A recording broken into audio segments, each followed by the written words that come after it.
नेता राय नै म यौ नेता घुँडा धसिकन भयौँ बसी बोल्दो देखाइन अरूका नेता आउँदा कुर्सी व्यवस्था हाम्रा हामी भयौँ दाई बसिकन तमीसँगै कुडा हार्दा हौ ल त्यसैले एकचोटि मेरो चुनाव चिन्ह घन्टी छ यो पटक भोट बदल्नु आउँदो छोरा पुस्ताका लागि नाति पुस्ताका लागि हाम्रा दिन जहाँ गया गया अबका दिन यसो नहोस् भनिकन देशभरि बदलिँदैछन् बाजुराकी आमा पनि जान्नी छन् बाजुराका बुवा पनि जान्दछन् बाजुराका युवा पनि जान्ने छन् भन्ने कुरा उहाँ काठमाडौँका मान्छेलाई सुनाउन आवश्यक छ भोट चाहिँ घन्टीमै हालिदिनु होला तम्रा पनि बनको कार्यक्रम छ मेरा पार्टी आछि हो न हजुर अहिले भर्खर आउँदैछौँ अरूका पार्टी आउने सम्झाउन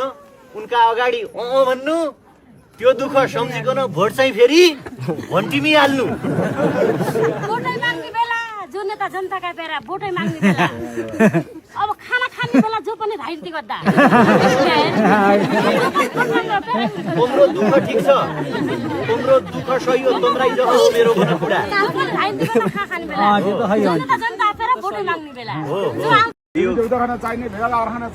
सबलाई चाहिने घन्टी होइन त ल हामी नेपाली जनताको प्रिय चुनाव चिन्ह घन्टी लिएर एकदमै उत्तरी क्षेत्रतर्फ आइपुगेका छौँ यहाँ व्यापक भेडा पालन छ यतापट्टि भेडाहरू छन् तपाईँ देख्न सक्नुहुन्छ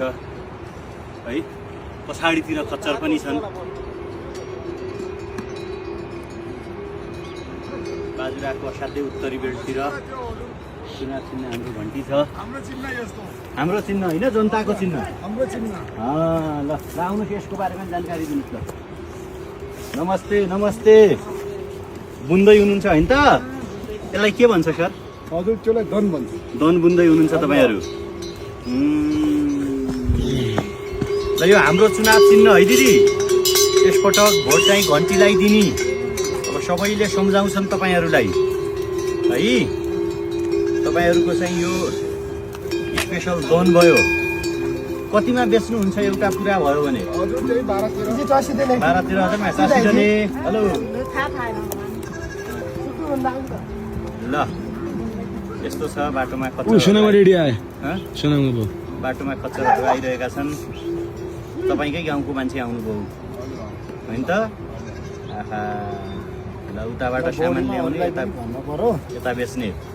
नमस्कार हजुर नमस्ते दाई नमस्ते तपाईँका खच्चर चलेकै छन् होइन त हजुर फाटा हल्का ल टाँसिदेले ल ल ठिक छ ल सँगै जाउँ दाजु चलाउनु होइन घोडा होइन